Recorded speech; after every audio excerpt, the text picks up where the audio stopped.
All right, so we are going to dive in today on stewardship. Why is stewardship so fun and interesting?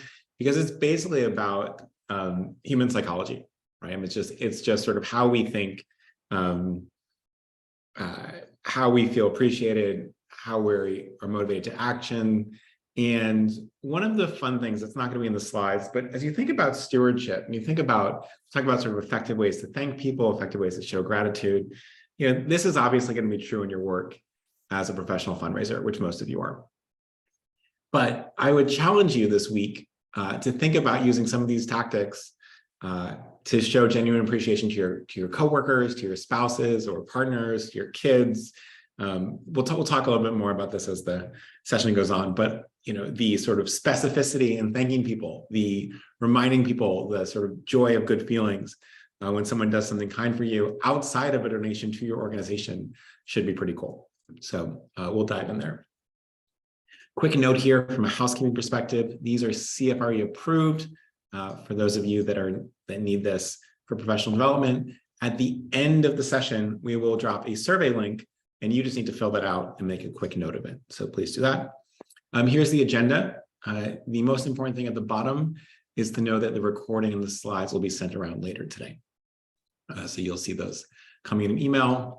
Very quick intros before we dive in. My name is Patrick. I'm lucky to be the co-founder and co-CEO of FreeWill alongside my wonderful co-founder, Jenny, pictured here. And we get to work alongside an amazing team with 200 plus folks.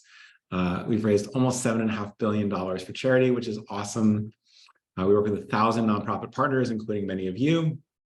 So a really big thank you to those of you that are FreeWill partners. Feel free to shout yourself out in the chat if you'd like to, but we really love working with you and supporting you. And then as a thank you for everybody who's joining, not just the partners, we are going to send this book as a gift, 4 Essential Keys to Effective Communication. Again, sort of fits in with your work and your fundraising, fits in with your love life, fits in with your family life, your friendships, etc. This is one of the sort of most highly rated books on effective communication by Bento Leal. So check that out and just make a note in the survey if you'd like a chance to get one. We'll send 20. We don't send 800 because it would take all our money, but we wanted to make sure we got a chance to say thank you. Okay. So let's dive in here. A couple things that are interesting. We asked you all in our pre-survey how you're feeling. And I want to point a couple things out just to name them. The sort of anxiety is bumping back up. Happiness is down. And then loneliness is sort of oddly higher than it's been in more than a year. And so just naming this. One thing that is very real, unless you live in the deep South where it is not dark at 4 o'clock right now, is that seasonal depression is a thing. And so just making sure you're checking in on yourself and others, those of you that are sort of where it's farther north, where it's dark at 4 o'clock and it's cold all the time. And seasonal depression is a universal phenomenon. And so just make sure you're doing things to take care of yourself and each other. Moving on to how confident you are in feeling your goals, this is a different story, right? I mean, really exciting to see how pumped people are about this year.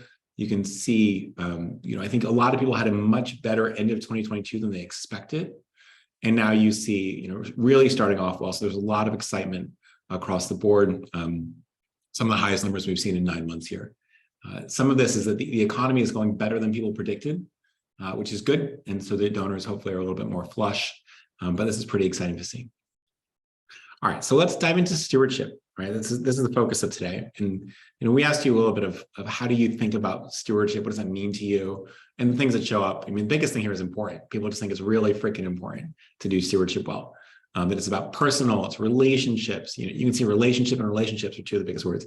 Super necessary, essential engagement. Also, people say things like challenging, difficult, sometimes confusing. And so this will be really important to dive in on. You'll see this in a second. We're in a bit of a stewardship crisis in America. Really, donor retention is going down and down. And so it's an area where we need to put extra attention and do a couple of things differently than we might have done in the past. So let's define stewardship, right? So we're talking about this generally as the relationship building after the donor makes a gift, right? So there are some other definitions. This is what we'll talk about, right? The folks who've already given. We'll be focusing a little bit more on major donors and planned giving donors. Why? Because these are the biggest gifts. These are the things that are really going to move the needle. So big cash gifts, big gifts of stock, bequests, and how you sort of steward a planned giving donor. Someone emailed me about 10 minutes before the session and said, what do I really do with someone who's going to be alive for 20 more years? How do we think about that? So we'll talk about that a bit. And it begins the moment the gift is made, right? So there's really, that check hits, that stock transfers, that handshake happens. This is the moment that stewardship starts. A really important thing to remember is that many of you are deeply schooled in best fundraising practices, and a lot of those fundraising practices carry over to stewardship, right? It's still motivating humans to action, generating certain emotions in humans, and so a lot of what you know already is going to be applicable here, and people tend to forget that sometimes. When we ask you how you think about defining stewardship, 95% say updates on the impact of their donation. And I want you to keep that in mind, because when we hear what donors actually say, it's a little bit different. Thanking a donor, next highest one, meeting one-on-one, engaging in non-fundraising activities, which can be really useful, events, confirming gifts, cultivating the donor for a major gift, and then things like a giving society or legacy society also up there pretty high. So let's talk about why this is so wildly important, right? Because in your work, it is far cheaper to retain an existing donor than to acquire new ones. And then once you lose folks, it's sort of gone for good, right? Right now, we're seeing the recapture rate for lapsed donors is only 4%. So if they stop giving at some point for a couple of years, they're likely to just be done. Getting a second gift is the hardest part, though. So ongoing stewardship remains critical, but really getting people over that hurdle, right? You see that the rate from second to third, third to fourth, fourth to fifth is way higher than first to second. So we'll talk a bit more about that. And then the interesting thing on planned giving stewardship is that effective planned giving stewardship, yes, it tends to keep the gifts in a will, which is super important. It tends to grow the gift in a will, which is super important, but it also generates more real-time giving from that same person. So that's super useful. Okay, so let's hop into the mind of our donors for a moment, right? And some of you are both, donors and fundraisers, and so this might feel familiar, but there are 6 important psychological motives for giving. 1, trust. I believe that you are going to use this for a good cause. 2, altruism, a little bit different, but the feeling of giving and generosity, right? Concern for those less fortunate. Social benefits, right? Separate from what's going to happen with the money, it's I get to connect, I get to go to a gala and I meet other people in the community and they see me as a donor. They see me as someone who's generous and good, and they want to know me. And now I have new friends, right? Or new business partners. Obviously, tax benefits play a really big role. In fact, when you look at the research on what people say, it plays a small role. When you look at the research on what people actually do, it plays a very large role. So keep in mind tax benefits. Egoism, right? This is a little bit like the social benefit, but it's just about my own story of myself. I give away $100, I don't tell anyone, but I know that I'm a good person. And it really sort of builds that feeling of that. And then 6 is financial constraints or capacity, right? Sometimes people give, I have so much money, I don't know what to do with it, right?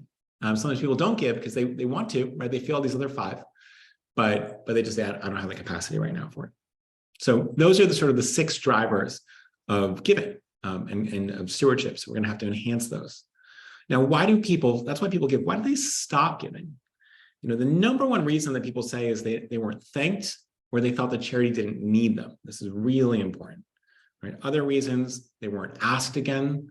They weren't told what impact their donation made, even though you all said, boy, telling people about the impact is 98% of what we do. Donors don't always feel that way. They forget they donated. They gave to another organization, so they just sort of pivoted their giving, and they change in priorities or financial situation, right? So that's why they stop.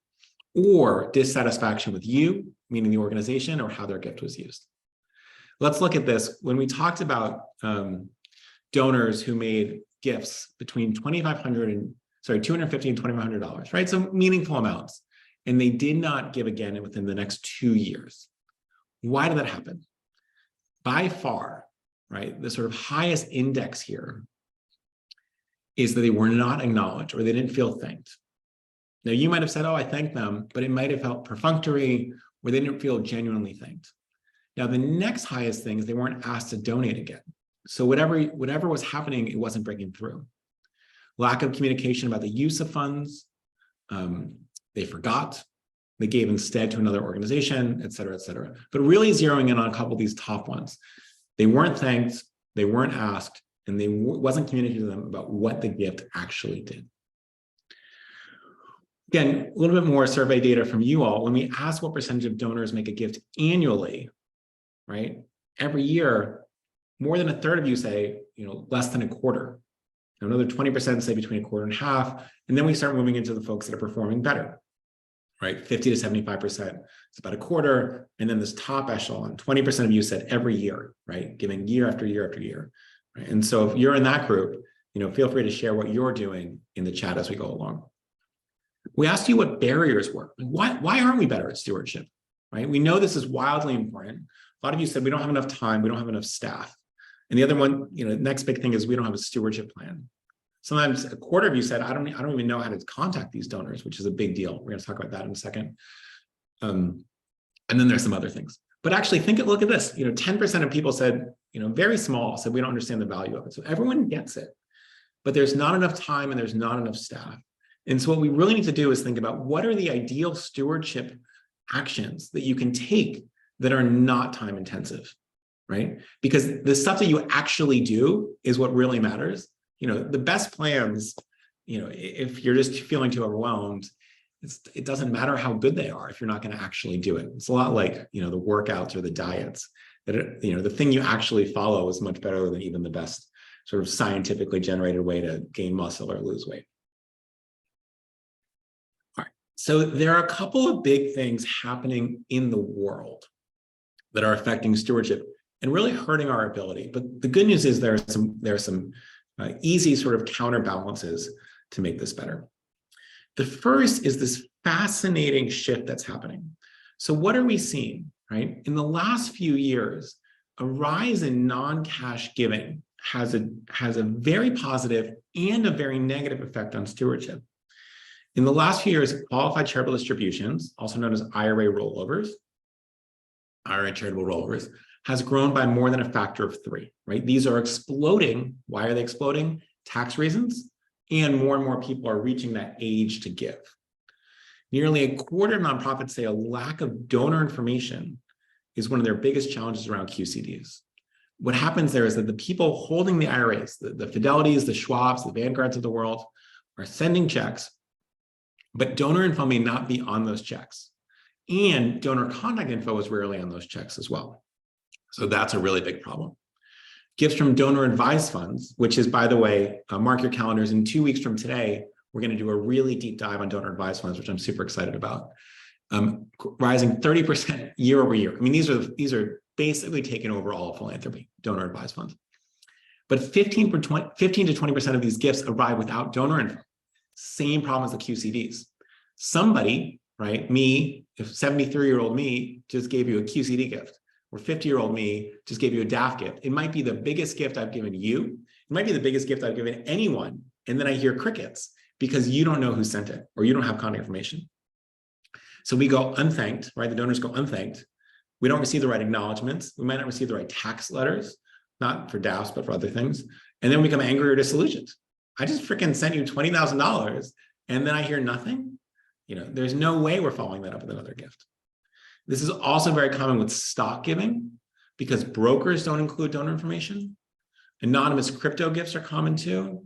And it's a huge challenge across the board because all of these are fast growing gift types. Cash is going down, right? So, there's less and less cash being given every year because donor advised funds, stock giving, QCDs, crypto had a rough year, but it's going to be coming back. All of these are growing, cash is shrinking. And yet, when someone writes a check, you know who the check's from, right? Credit card information is rarely anonymous. So that's a huge piece, right? And then when we think about demographic shifts, right, we're seeing that some groups are more and less likely to give anonymously. Higher asset individuals, older generations, and men are slightly more anonymous than women. This is data around planned giving. So we're going to show you this in a second. This is from FreeWill's own data, right, that we really crunched for you. And when we look at, there's a sort of tally when you're making a bequest online, you're making a charitable gift in your will, will you tell the charity, right? Please, give us permission to go tell the charity so they can connect and celebrate you. And it's almost a straight line down in terms of the youngest people say, oh yeah, I'm in, right? We're very comfortable. Younger people are more comfortable with sharing information online. And then, it's about 50-50 in the 90s. And so that's interesting to see. Younger donors are more likely to share contact information, et cetera. And then interestingly, in cause areas, right? It's more in the humanitarian organizations, and then it goes all the way down: family and foster care, community and leadership, religious, animals, education tend to be a bit lower. Now, why is this?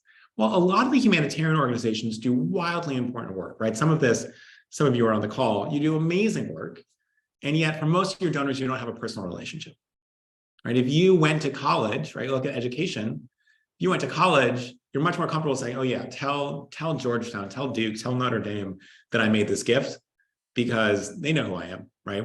I spent 4 years there, et cetera, et cetera. If it's a community organization, they know who I am. And so for national organizations, there's a really big impetus in doing things here.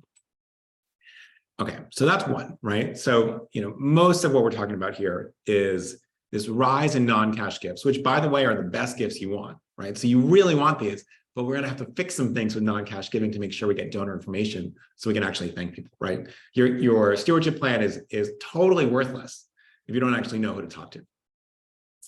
Second piece here, look, donor retention is in a bad spot. I mean, you can look at the year-over-year change. So down 3% in 2018, up a tiny bit in 2019, up a tiny bit in 2020, down in a big way in 21, down again in a big way in 2022. Right. And this is year-over-year change. So this is, think about this cumulatively. You might be looking at, down 10%, down 11% over the last 4 years. And there's a lot of work for us to be doing, right? Expected to drop by 3% in 2022. And, as a Q3 last year, it was at 30%. Benchmark historically is 40 to 45%. So there's a big net loss here.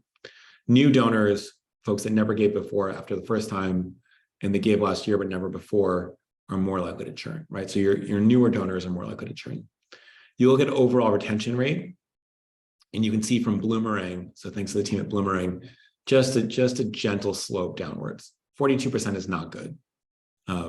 We're at 47% in 2017. My guess it's even higher in previous years, and so there's a lot of work to be doing here. I actually find this graph a little confusing, so we'll parse it out for you. But this basically looks, okay, for people that gave in July, in June, whatever, how many of them had given again by a year later? And what you can see here is, that second line is at 0. So anything below that means we're dropping year over year. So you saw, okay, we saw a little bit of an increase in 2020, and then, cratered in 21, not very good in 22. So a lot of work to do here. Even new donor retention rate is decreasing. Recapture, meaning folks that gave 3 years ago, that's going down as well. New donor retention is increasing. Current trends basically show a real challenge across the board. When we look at things like retention by donor type, new donor, right? So that's just gave. Do you give again next year? Down 15%. Repeat donor rate down a bunch, meaning someone who's given already more than once. Recapture rate, what you can see here is at the point year to date, only 3% of past lapsed donors have been recaptured. So there is a ton of progress to be made here. When we look at donor size, what you can see here, look at that bottom number, right? Your biggest donors, most likely to be retained, possibly because they have the highest touch. Also, clearly are given a lot of thought to these gifts at 50K plus. Next higher major, then mid-size, and then micro donors are just falling off a cliff here, right? So only 1 in 5 micro donors is retained at this point. and a pretty big drop off. But even that 5% drop in supersized donors, you see that 5% year over year, that equates to a ton of money. And so we really need to be getting better at this. Dawn says, this is all depressing, agree, but I'm glad to hear I'm not the only one feeling this. So great point, Dawn. All right, so we look at retention by donor count, meaning, okay, I've given once, then it says, okay, well, only 19% of those at this point over the course of the year, and I believe it's like about September that they were doing this, given 2, given 3, and giving 7, right? So you can get someone into that higher echelon and they tend to keep it around. But you can see how big, how big the drop-off is after the first donation. And that's our moment to really nail it, right? Because it's not just, you get that second donation is worth like 3 more future donations. So really, really important. And this other trend is, we've talked about this sort of massive growth in non-cash major gifts, huge peaks at the end of the year, consistent increases in non-cash giving across the board year over year. In stewardship, and this is really important, can help the way people give. Because up to this date, we've looked only, do they give or not give? Do they give again? Do they not give again? Do they give in year 3 or not? Do they give in year 5? But what we're not talking about is, are these gifts bigger than they used to be? In stewardship, an effective stewardship, and especially transition to non-cash giving, can really grow those gifts over time in an astounding way, right? Not just 10%, 20%, but doubling or tripling, or a factor of 10 or even 100. So that's really important. All right, so let's dive into what do we actually do about it. And I'm sorry to have brought so much bad news. Right? I sort of warned you about seasonal depression at the beginning, and then I just piled bad news, which was irresponsible of me. So let's talk about what to actually do about this stuff. First things first, our donors, right? Our unintentionally anonymous donors, right? Once in a while, someone's going to say, I want to give, but I just don't want to ever be thanked. It's so important to me. Forget those people, right? The challenge that we're having is the people that don't want to be anonymous, that end up being anonymous anyway because of the way that the information is flowing. One of the easiest and most impactful strategies for better stewardship is to not have anonymous donors in the first place. You can't steward them, you can't thank them, they will never come back. So what do we do here, right? And we're particularly talking about some of these non-cash options. 1, fix your website. Here's what we mean. We'll talk about that in a second. Give them a clear reason to share info. So this is very, very important. If you have information about qualified charitable distributions, if you have stock giving, if you have donor advised fund giving, and by the way, you should have all of these things because they'll be much bigger gifts. If you have crypto giving, what you want to do, for the folks of you that are partners, this is sort of built into the tools, is you want to capture information before showing how to give. So if you have something like stock transfer instructions, just say, hey, enter your email and maybe a note about your gift, and we'll show you the instructions so we can track it and get you the right tax information. Gift officers can follow up, by the way, because if someone says, oh, I'm going to give you 25 shares of Exxon, and then you never see those shares, well, hey, did you have trouble? Did you forget about it? Right?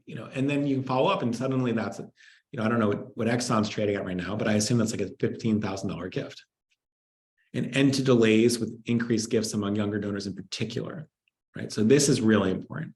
I want to make a small note here. Those of you who were with us a couple of weeks ago when we dove into millennials, if you say, interested in giving stock, call me to get instructions, you are going to lose an enormous percentage of younger generations who have no interest in calling strangers. And so please don't do that. Some of you have it on your websites and I won't call you out, but that is a great way to lose gifts. Other things to know. So you want to make sure that folks have a way to notify you after their gift as well, right? Making it easy to find notification forms on your website. And then the other thing we're going to talk about here is do not just put these links on your ways to give page, which gets 1%, maybe 2% of the traffic of your donate page. These have to live on your donate page. So here's an example from University of Cincinnati Foundation, who does great work.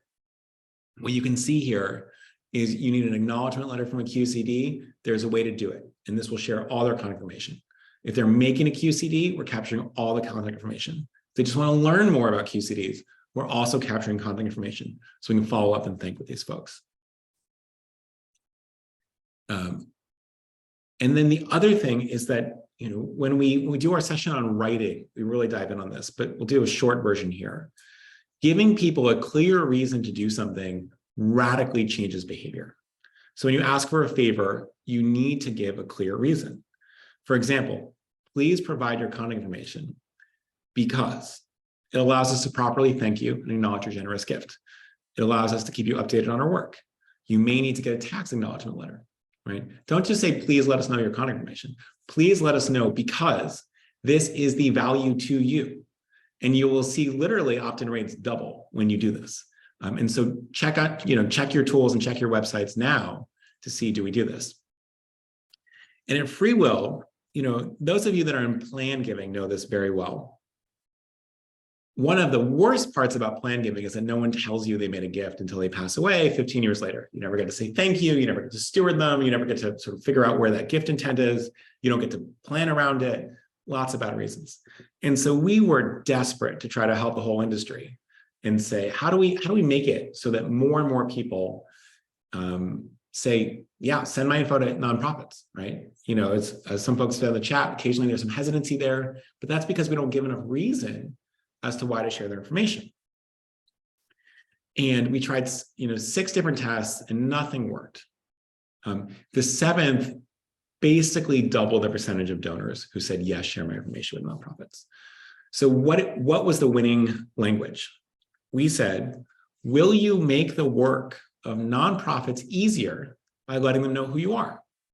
Anonymous gifts may be less helpful because they often cannot be included in planned giving goals. So it's super interesting. What did we learn here? People just want to be helpful to other humans. So, when you're writing, hey, our office is a little bit understaffed and it would be super helpful if you fill this out. People do that all the time, right? They actually want to help you. And sometimes we're taught as fundraisers that we have to, can never be about us. People are thrilled to help you,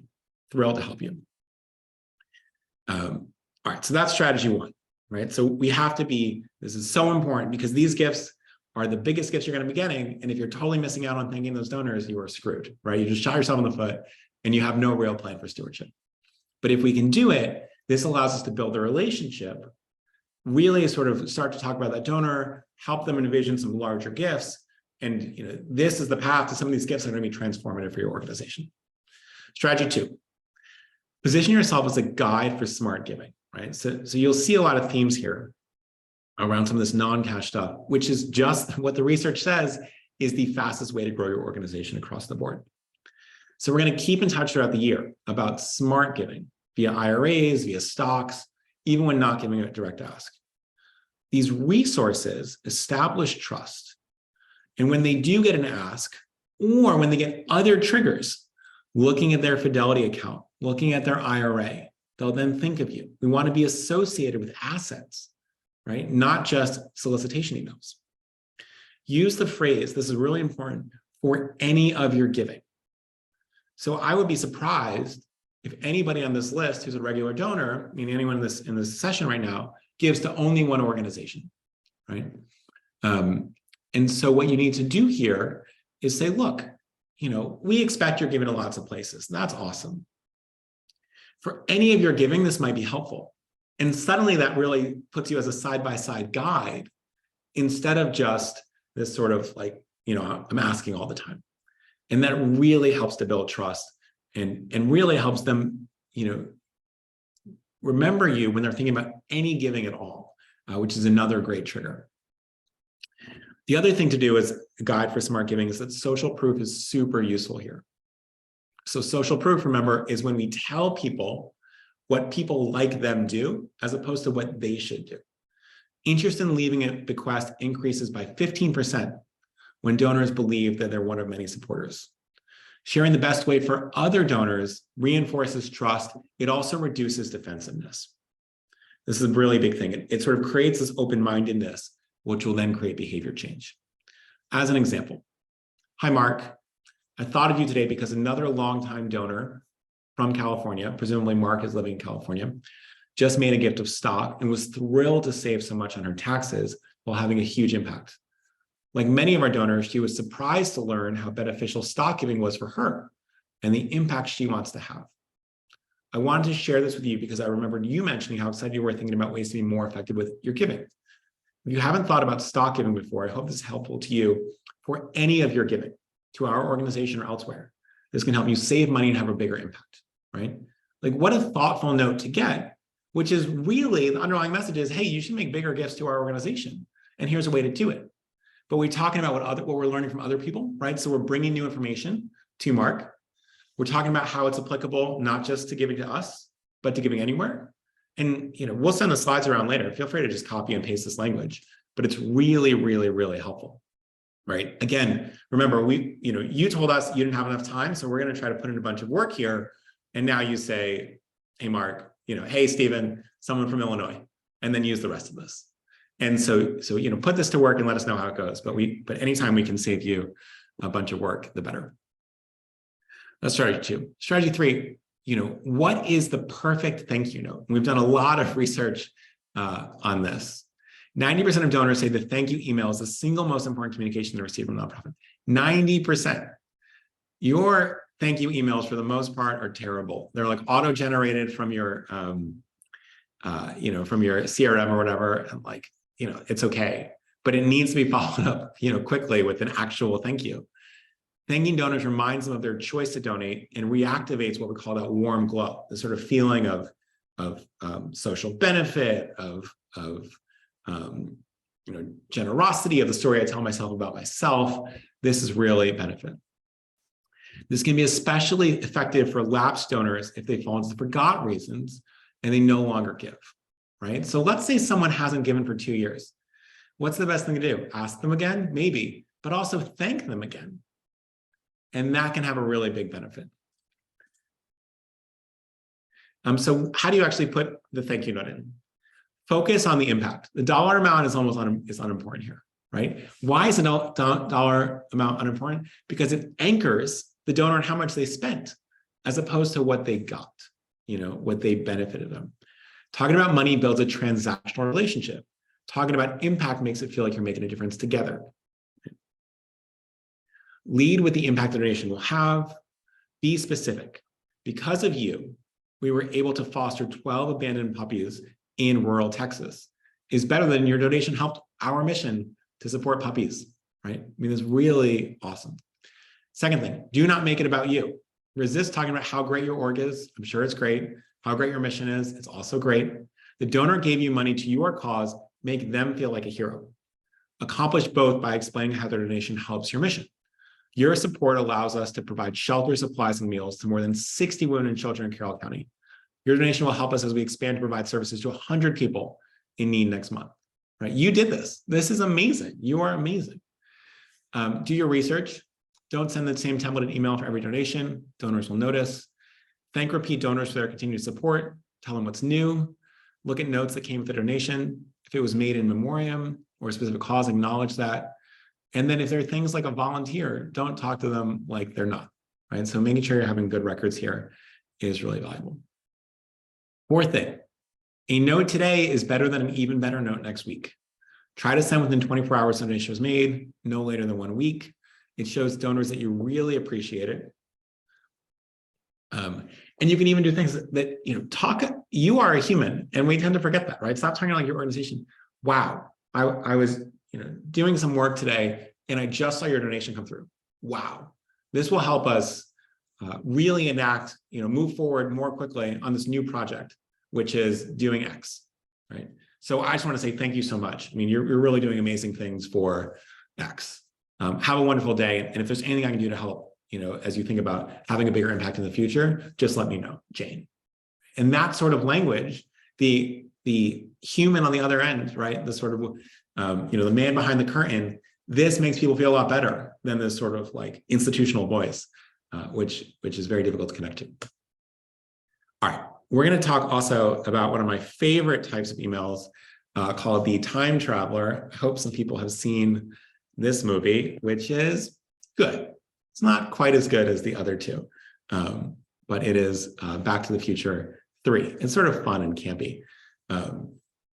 This is the one where in the Wild West. So Back to the Future 1 is probably a great movie of one of the great movies of our time. Back to the Future 2, pretty good. Back to the Future 3, a bit of a stretch. Okay, so you can help your donors time travel to when they first gave and reactivate these good feelings. So this is for our lapsed donors, right? These are for the folks that said, wow, you gave in 2015, that was awesome, maybe a big gift, and then haven't really heard from them. When did they last give? What was going on at the time? How was their donation used then, and what impact did it have? How far you've come since then with their help? Why should they give now? So let's check this out, right? Hi, Devin. I was going through our records and I saw you made a really meaningful gift to our museum in March of 2011, March 17th to be exact, right? Not intentional that that's St. Patrick's Day. Thank you again for that generosity, right? So before we get further on, this idea that I, the fundraiser, know exactly when you gave gives you a sense of control, right? People want to hear those sort of details. It really helps. Oh, wow, March 17th, okay, 2011, okay. That was certainly a different time. Barack Obama was still in his first term. Adele had just released her first album. The world barely ever used video chat. Wow, 2011, that's different. I'd be curious to better understand what motivated that gift, and I'd love to share how this resource has been put to use over the years. Would you mind if I gave you a call this week? I mean, this is, this really clicks. For those, most of you have a plan for lapsed donors, which is just about the organization, right? Tell us more, here's what we're doing, tell us more, give more, give more, give more. And the really sort of going back to that moment where they made the decision and they remembered, oh, wow, that was, I was really into whales back then. Maybe I should sort of rekindle that interest, right? This is the sort of element that's quite useful. Strategy 4. Right, so love the time travel. Again, we'll send the slides around later, just copy and paste it, try it out, let us know how it goes. Strategy 4, similar to the time travel, get as personal as possible. Hearing your own name triggers greater brain activation. You guys know that. It's particularly true in the parts of the brain associated with social behavior and long-term memory. Personalization isn't just about name. You should always address by name. The note should be highly personalized for planned and major giving donors. Capture and reference personal information your donor shared with you, your class year, your favorite program, connection to a cause, etc. Send progress updates in program areas they have previously supported. Consider personalizations for those lapsed or long lapsed, those who first gave during COVID. And then think about this personal sender, right? So this is you, Mary, the fundraiser, going through your records. Wow, I just saw that you gave. So cool. Sounds like that was in honor of your mom. That was so thoughtful. Would love to share a little bit more. That sort of conversation. If you are a private high school, and probably a couple dozen of you all on the call right now, based on sort of numbers, would be curious to know. I saw that you were in so-and-so's class. Was that particularly memorable, or was there something else that really stood out to you about your time at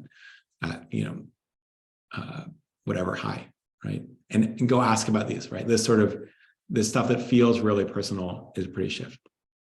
You might also want to offer ways to deepen connection to the org right away, volunteering events, etc. Not just the same kind of gift they gave the first time.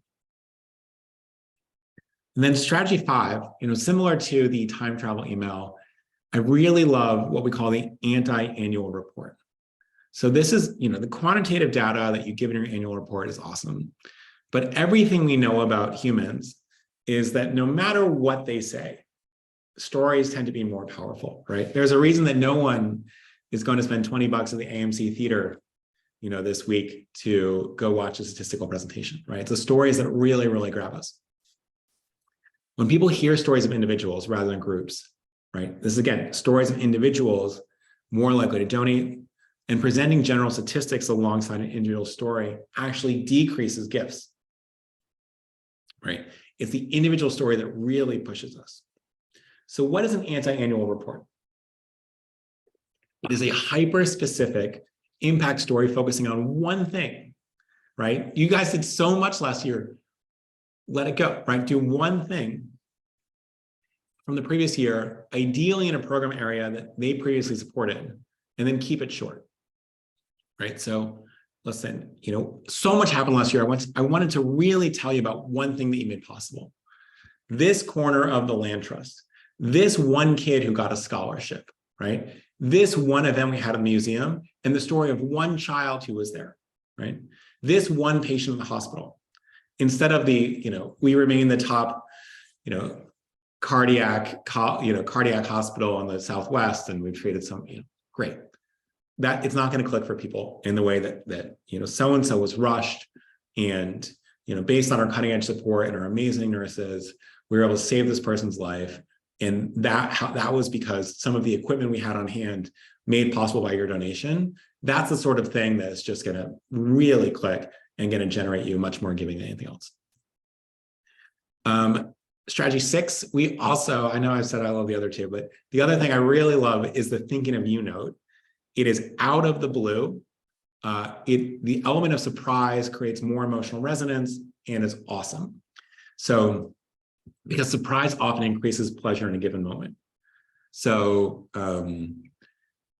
if someone sort of knocked on your door and brought you 2 cookies, you would be so much happier than if someone, if you ate those same 2 cookies out of your closet, out of your pantry where you knew they already happened, right? And it's not just the gift, it's the element of surprise. The area of the brain associated with pleasure and reward expectations respond most strongly to unexpected events, right? This is why all the good things in your life that at one point made you so happy, you're used to it now, and they don't necessarily drive the same happiness. There's recent research from New York Times in late 22. Across 13 studies, people vastly underestimated how much joy would be created from a casual reach out. This joy was stronger from weak ties as opposed to best friends, meaning, hey, that friend you had in high school, you haven't talked to in 5 years, they'll love it even more than your best friend who's sort of expected to hear from you, because unexpected good things are felt so strongly. So your homework is today or tomorrow or right now, if you want to, text someone who's like not in your top 10 friends, but isn't that sort of next tier, and just say hi and see how it goes. This will be good practice for connecting with your donors. When we think about it from a donor standpoint, right, we are going to, again, say, it's a surprise. We're going to talk about something very specific.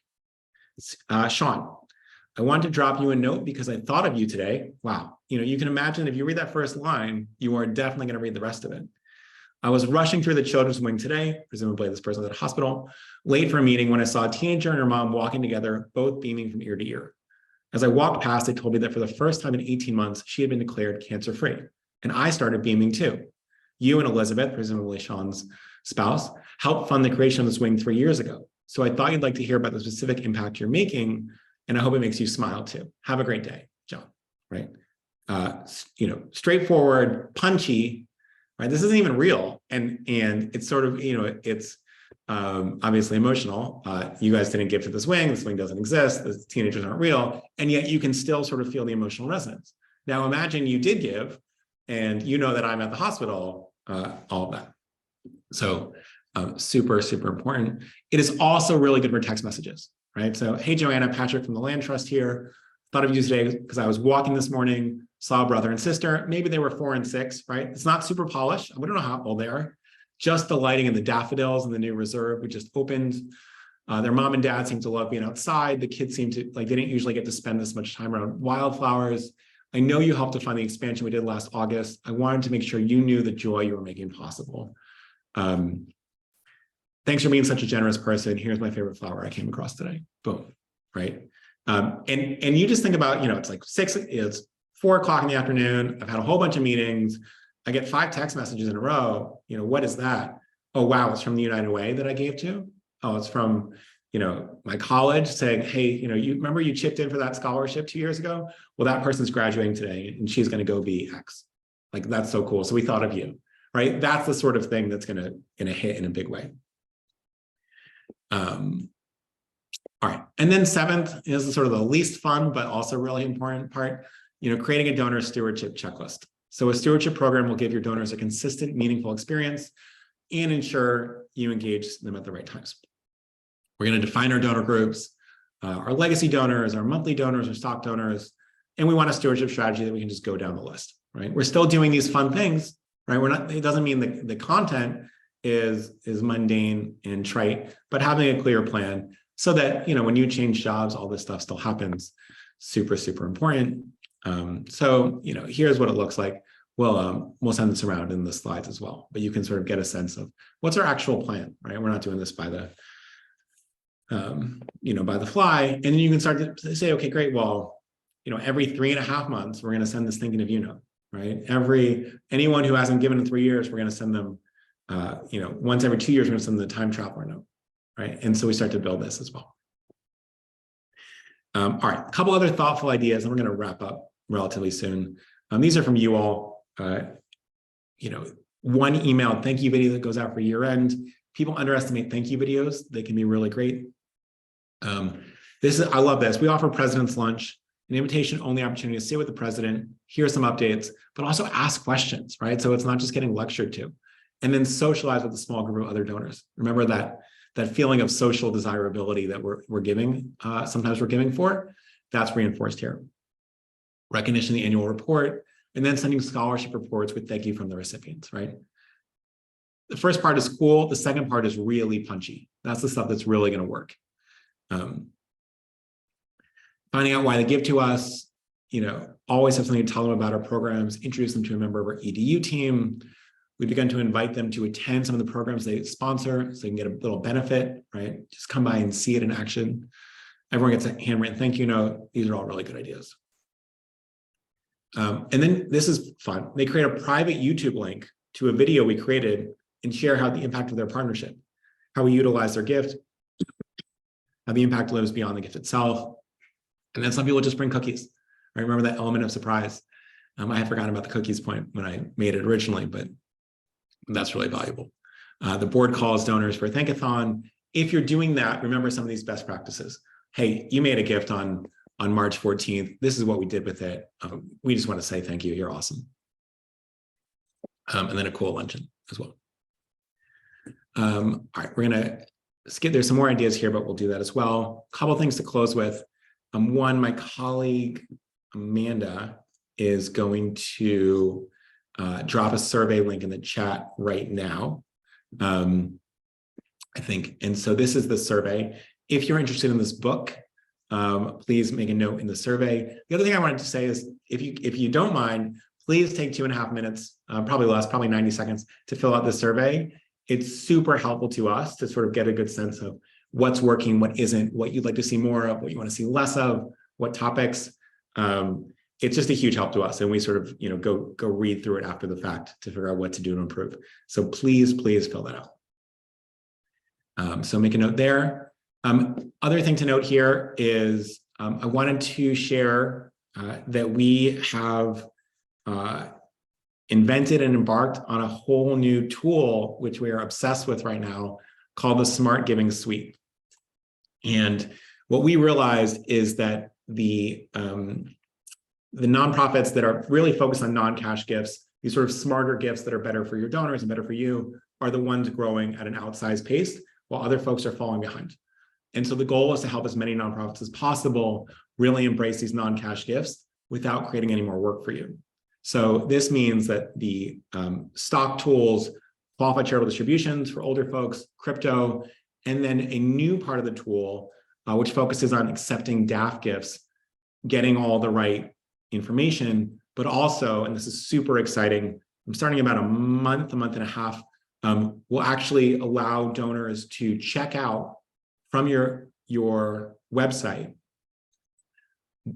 meaning give through their website, same way the credit card, but through their donor advised fund. So in about 45 seconds, they can make a gift from your website through their donor advised funds, and those gifts are going to be much bigger. And so we are super excited about that. In the survey, there's a chance, if you're interested, to get sort of someone to walk you through those. But we think, there's 200 billion plus in DApps right now sitting there, and it's our job collectively to help donors get it out and put it into impact very quickly. So please make a note there.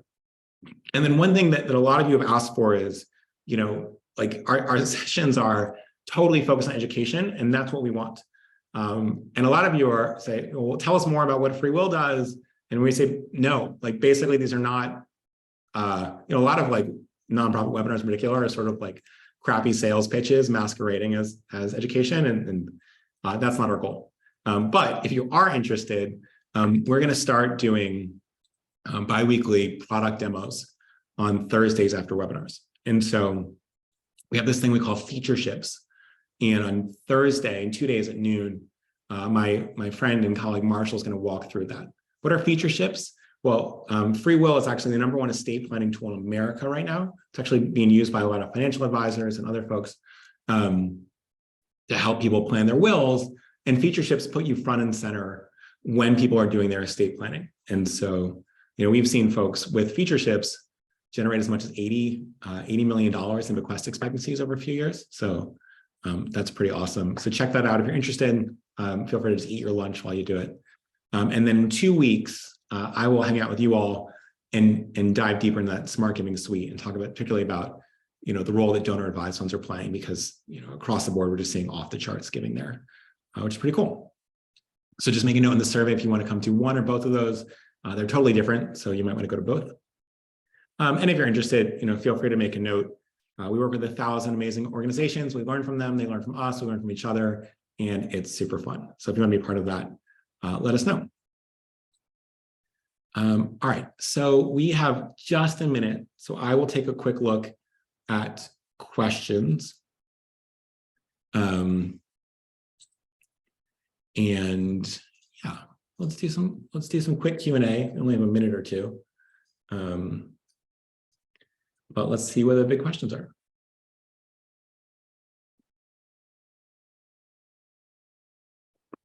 Alyssa says, what's your argument to donors who say their gift doesn't matter if they give below a certain threshold? Simply you can say, hey, you're wrong. Every day, you might think that, I understand why you think that. Every day I see the impact of your work, right? And so, things like a soup kitchen, you can just say like, $25 makes 5 extra meals, right? Think about how valuable each meal is to the person eating it. Like, don't say that doesn't matter. This $50 gift helped push us above the line for a scholarship, right? And so you can't tell the person that got the scholarship doesn't matter. And the real way to do this is you have to be specific with what you do. So, we often talk about, I was lucky to go to grad school at Stanford, and Stanford asked me for money. And I just think, Stanford's sitting on $40 billion of endowment. It's hard to ask. What they do really well is they say, hey, Patrick, we know that you were involved in a bunch of social justice initiatives at school. We're doing this new program. Do you want to chip in and help do X? As opposed to say, hey, come give to our endowment, which is just, obviously a ton. Lizzie says, do you do the thinking of you note with a mailed hand note, email, or both? Lizzie, I like the idea of doing email or text messaging. It just feels sort of off the cuff. Otherwise, it feels overly planned. And so this sort of like one-to-one casual, the way that like, if we were college friends and we, had a song that we loved together, and then it came on the radio, I'd shoot you a note, said, hey, whatever Mariah Carey song or whatever, was on the radio today, just thinking of you, hope you and the kids are well, whatever. That sort of thing just feels really good. And so you want it to feel really organic and quick. Lucas, good question. You noted earlier that crypto had a bad year, but you're confident it's going to rebound both broadly and in philanthropy. Why is that? That's a great question. I am not a crypto prognosticator, so don't take any of this as gospel. Generally, I think you look historically, crypto's definitely been cyclical. You see it up a bunch already this year. And why is up a bunch good? Well, it means two things. One, more people have appreciated crypto to give. And two, it's clearly gained some ground again. People forget that crypto, while being almost a purely speculative asset in the United States, has a lot of use around the world, right? We benefit in the United States from an incredibly stable monetary system, easy cash transfers, things like Venmo, et cetera. And a lot of places don't have that. And so in places like Iran, India, in the Ukraine, it's playing a really valuable commerce-based role. And so I think there's a long-term role to play. It's easy to miss in the States because it just feels like a sort of silly investment, but a lot of stuff there. Okay, there's a lot more good questions, but it's 1 o'clock. We promised that we'd end on time. So a huge thank you to you all for joining. Very quick announcement. Next, in 2 weeks, 2 weeks minus 1 hour. We're going to talk about what to expect from donor advised funds in 2023. We're super excited about this. This is also my email address. If you have any big thoughts or big questions, feel free to shoot me a note. But before we wrap up, just want to say a huge thank you for coming. Stewardship really, really, really matters. And doing it well really, really matters, because fundraising matters, and it's like a core part of fundraising. And fundraising matters because you putting a couple of these things into action means you're unlocking a lot more giving in the future, which means you're unlocking a lot more impact for the awesome organizations you're running and you're a part of. So just wanted to say thank you for taking the time to learn. I know you all are super busy, right? You all told us that your number one challenge is not enough time, and yet you still came here and invested an hour in learning. And so that just means a lot to us, and hopefully lived up to it, and look forward to seeing you in 2 weeks or so. So have a wonderful week. Happy Black History Month. I think I will see you on Valentine's Day or shortly after. So take care and talk to you all soon.